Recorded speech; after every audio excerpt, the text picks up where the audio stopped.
बिस्मिल्लाहिर्रहमानिर्रहीम। अस्सलामु अलैकुम रहमतुल्लाह।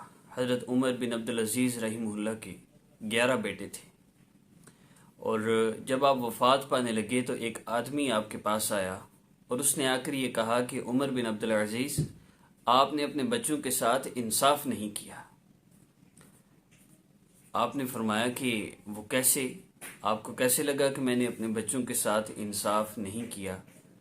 उसने कहा, आपसे पहले जो लोग हुक्मरान थे उन्होंने अपनी औलादों के लिए इतनी जायदादें छोड़ी, इतना मालो मता छोड़ा, इतने लाख दिरहम व दिनार छोड़े, और आपने अपनी औलाद के लिए कुछ भी नहीं किया। ये सुनकर आपको उस वक्त गुस्सा आया और चेहरे पर सुर्खी जाहिर हुई। आपने फरमाया, मुझे ज़रा उठाकर बिठा दो। जब उसने आपको बिठा दिया तो आप टेक लगा के बैठ गए तो आप रहीमुल्लाह ने फरमाया कि अगर मैंने अपनी औलाद को नेकी सिखाई है तो मेरे परवरदिगार का वादा है कि वहुव यतवल्ला सालिहीन, के नेक लोगों का वली मैं खुद परवरदिगार हूँ। मैं अपने बेटों को अल्लाह ताला की सरपरस्ती में छोड़ के जा रहा हूँ, और अगर ये नेक नहीं हैं तो मुझे भी परवाह नहीं कि इनके साथ दुनिया में क्या होता है। आप रहीमुल्लाह तो वफ़ात पा गए, मगर इमाम शाफी रहीमुल्लाह या इसी तरह की कोई और बुजुर्ग शख्सियत थी, वह फरमाते हैं कि मैंने देखा कि पहले वाले हुक्मरान जिन्होंने अपनी औलादों के लिए लाखों दिरहम दीनार जायदादें मालो मता छोड़ा था, उनकी औलाद को देखा कि वो जामा मस्जिद के दरवाजे पर बैठी हुई भीख मांग रही थी, और आप रहीमुल्लाह की औलाद हज़रत उमर बिन अब्दुल अज़ीज़ रहीमुल्लाह की औलाद को मैंने देखा कि उनके 11 बेटे मुख्तलिफ इलाकों के गवर्नर बने हुए थे, क्योंकि लोगों को उनसे बेहतर बंदा कोई मिल नहीं सकता था। वहुव यतवल्ला सालिहीन, जो बंदा अल्लाह से ताल्लुक़ जोड़ लेता है अल्लाह उसके साथ होता है। वहुव यतवल्ला सालिहीन, जो बंदा 100% रब ताला की नाफरमानी को छोड़ देता है अल्लाह उसके साथ होता है। वहुव यतवल्ला सालिहीन, जो बंदा आका पाक सल्लल्लाहु अलैहि वसल्लम की मुबारक ज़िंदगी के मुताबिक अपनी ज़िंदगी को बना लेता है, अल्लाह रब्बुल इज़्ज़त उसके साथ होते हैं। हम अल्लाह से अपना ताल्लुक़ मजबूत कर लें तो हमारी दुनिया और आखिरत के सारे मसले हल हो जाएंगे, सारी परेशानियां ख़त्म हो जाएंगी।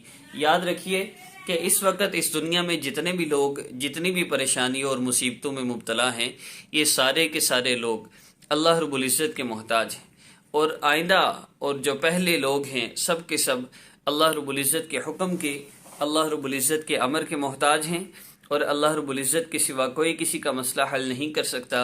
अल्लाह रब्बुल इज़्ज़त इज़्ज़त ज़िल्लत के मालिक हैं, नफ़ा नुकसान के मालिक हैं, सेहत बीमारी के मालिक हैं, ज़िंदगी मौत के मालिक हैं।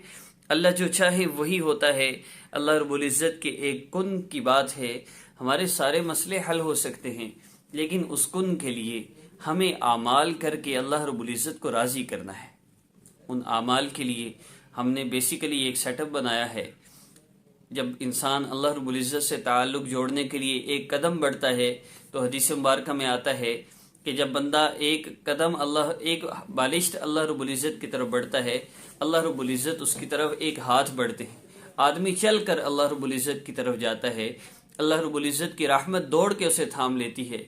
माँ घर से भागे हुए बच्चे का इतनी शिद्दत से इंतज़ार नहीं करती जितना रब ताला अपने बंदे की तौबा का इंतज़ार करते हैं। याद रखिए, अल्लाह रब्बुल इज़्ज़त का ताल्लुक़ हासिल कीजिए, फिर वज़ाइफ़ कीजिए। वज़ाइफ़ का मकसद बेसिकली अल्लाह रब्बुल इज़्ज़त का ताल्लुक़ हो, अल्लाह रब्बुल इज़्ज़त से मांगना हो। याद रखिए, मेडिसन का काम आपकी बीमारी ख़त्म करना नहीं। मेडिसन असबाब के तौर पे सुन्नत की नीयत से इस्तेमाल की जाती है। बीमारी से शिफा अल्लाह रब्बुल इज़्ज़त देते हैं। किस मेडिसिन से आराम आ जाए कोई नहीं जानता। इसी तरह वजीफ़ा एक सबब है, मसला तो अल्लाह ने हल करना है। किस वजीफ़ा से अल्लाह रब्बुल इज़्ज़त को हम पे रहम आ जाए, प्यार आ जाए, अल्लाह हमारा मसला हल फरमा दे। इसलिए मुख्तलिफ वज़ाइफ़ हैं। हमारी स्टेप बाय स्टेप वज़ाइफ़ सीरीज़ में रोज़ाना 6 से 7 वीडियोस अपलोड हो रही हैं, और बेसिकली मकसद यही है कि 3 दिन के अंदर अंदर इस दुनिया के अंदर मौजूद हर इंसान के हर मसले का हल हम बता दें। और अगर आपको अपने मसले का हल इन 3 दिन के वज़ाइफ़ के अंदर ना मिले तो आप हमें अपना मसला कमेंट कीजिए कि मेरे मसाइल में मेरा ये मसला है और इसका वजीफ़ा अपलोड नहीं हो रहा, आप अपलोड कर दें, हम इंशाल्लाह उसको भी लिस्ट में ऐड कर देंगे।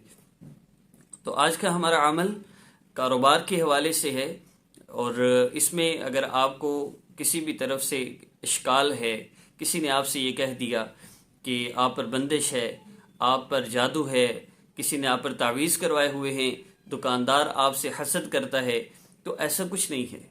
دیکھیے، اگر آپ کی قسمت میں 1,00,000 لکھا ہوا ہے تو 1,00,000 آپ کو مل کر رہے گا، چاہے ساری دنیا کے جادوگر الٹے لٹک جائیں آپ پر جادو کرنے کے لیے، جب تک اللہ نہ چاہیں آپ کو نقصان نہیں پہنچا سکتے۔ تو بس 2-3 کام آپ نے جو ہے وہ اہتمام کے ساتھ کرنے ہیں۔ نمبر 1، آپ نے نماز کی پابندی کرنی ہے۔ نمبر 2، آپ نے اپنا یقین مضبوط رکھنا ہے، کسی کی باتوں میں آگے خود پریشان نہیں ہونا۔ آپ پریشان ہو گئے اس بات پہ کہ میرے اوپر لگتا ہے کسی نے کچھ کروایا ہوا ہے، یہ ایک مایوسی کی ایک قسم ہے۔ آپ اللہ کو بتا رہے، یہ اللہ رب العزت کو یہ آپ بتا رہے ہیں کہ میرا اب یقین نہیں رہا، اب دنیا والے بھی میرے مسئلے خراب کر سکتے ہیں۔ نہیں، ہمیں پریشانی میں مبتلا بھی صرف اللہ ہی کر سکتے ہیں، اور اس پریشانی سے نکال بھی صرف اللہ رب العزت ہی سکتے ہیں۔ اس لیے اللہ رب العزت کو ہی ہم نے پکارنا ہے، اللہ رب العزت ہی سے ہم نے مانگنا ہے۔ تو یقین کے ساتھ آپ نے اس عمل کو کرنا ہے، اور اس کا اہتمام آپ صبح شام اگر کر لیں گے، میں انشاءاللہ اللہ رب العزت کی ذات پر کامل یقین رکھتے ہوئے آپ سے کہہ سکتا ہوں کہ انشاءاللہ آپ کو ایسا کوئی مسئلہ ساری زندگی نہیں ہوگا۔ صبح شام آپ نے یہ مختصر سا عمل کرنا ہے۔ عمل کی ترتیب کی طرف بڑھتے ہیں۔ محسوس ایام میں دعا کی نیت سے آپ اس عمل کو کریں، اور ذکر کی نیت سے آپ اس عمل کو کر کے اپنے اوپر حصار آپ نے کھینچ لینا ہے۔ اور عمل کیا ہے؟ وہ عمل یہ ہے کہ آپ نے فجر کی نماز کے بعد اور مغرب کی نماز کے بعد 1 مرتبہ درود ابراہیمی پڑھنا ہے، اس کے بعد سورہ فاتحہ پڑھنی ہے، اس کے بعد آیت الکرسی پڑھنی ہے، اس کے بعد 4 کل پڑھنے ہیں، اور اس کے بعد پھر درود ابراہیمی پڑھنا ہے۔ یہ 8 چیزیں ہوتی ہیں ٹوٹل۔ نمبر 1 درود ابراہیمی، نمبر 2 سورہ فاتحہ، نمبر 3 آیت الکرسی، اور 4 کل 7 ہو گئے، اور نمبر 8 درود ابراہیمی۔ ان 8 چیزوں کو پڑھ کے آپ نے اپنے ہاتھوں پر 3 مرتبہ پھونک مارنی ہے، اپنے پورے جسم پر پھیر لینا ہے، سامنے والے سارے حصے پر، اور پیچھے، اس کے بعد پھر پیچھے جہاں تک ہاتھ جائے، مسنون طریقہ، پہلے سامنے اور پھر پیچھے۔ تو آپ نے اس عمل کو کرنا ہے صبح و شام روزانہ، اور محسوس ایام میں اس میں آپ پانی پہ دم کر لیا کریں۔ کسی سے کہہ دیں وہ پانی پہ دم کر دیں، مسورات کے لیے میں عرض کر رہا ہوں کہ وہ پانی پہ دم کروا کے پی سکتے ہیں، اور ذکر کی نیت سے اس کو پڑھنے کا علماء سے پوچھا بھی جا سکتا ہے۔ اور آخری بات، اگر آپ کا کسی بھی معاملے میں کسی سے بھی سودی کاروبار یا کوئی سودی لین دین ہے، یا آپ نے کوئی انشورنس کروا رکھی ہے، تو جو سود کا کوئی بھی ایسا سسٹم ہے آپ کی زندگی میں، خدا را اس کو نکال دیجئے، ورنہ اللہ سے جنگ میں آپ کبھی جیت نہیں سکتے۔ امید کرتا ہوں آپ کو ہماری آج کی ویڈیو پسند آئی ہوگی، اور انشاءاللہ آپ کو اس کے کرنے سے فائدہ بھی بہت ہوگا۔ اپنا بہت سا خیال رکھیے گا، اور ہماری ویڈیو کو لائک ضرور کیجیے گا، شیئر بھی کیجیے، اور شیئر کیجیے گا، تاکہ بہت سے لوگ جو صرف وظائف کے چکروں میں پڑھ کے اپنی آخرت تو تباہ کیے جا رہے ہیں، دنیا کا بھی کچھ نہیں سنور رہا ان کا۔ خدا را ویڈیوز شیئر کیا کیجیے۔ ہماری ویڈیوز بہت امپارٹنٹ اور بہت محنت سے بنائی جاتی ہیں، لیکن مسئلہ یہ ہے کہ ہمیں وہ چیز چاہیے جو ایک لمحے میں ہمارا مسئلہ حل کر دے، ہمیں اپنے اعمال ٹھیک نہ کرنے پڑیں۔ تو اس چیز سے اپنے آپ کو روکیے۔ اور آخری گزارش، اپنی والدہ کا نام کسی کو نہ دیں، اپنی تصویر نہ دیں۔ جو آپ سے کہتا ہے ہم آپ کے مسئلے حل کرتے ہیں، اتنے پیسے دیں، یہ کریں وہ کریں، ایسے لوگوں سے بالکل رابطہ نہ کریں۔ اگر وظائف کرنے سے بھی آپ کو مسئلہ حل ہوتا نہیں نظر آ رہا، تو پھر میڈیکل سٹور سے میڈیسن لینے سے مسئلہ حل نہیں ہو رہا، تو پھر آپ کو باقاعدہ ایڈمٹ ہو کے ٹریٹمنٹ کروانا چاہیے۔ اس کے لیے آپ ہمارے واٹس ایپ نمبر پہ چینج یور لائف کورس کر سکتے ہیں۔ مختلف ویڈیوز میں ہمارا نمبر دیا گیا ہے، انشاءاللہ اس سے اللہ کا تعلق بھی ملتا ہے۔ اور صرف 40 ڈیز، 40 دن کے اندر اندر کوئی بندہ یہ کہہ دے مجھے سکون نہیں ملا، تو میں وہ کورس بند کر دوں گا۔ اللہ وہ جزائے خیر دے۔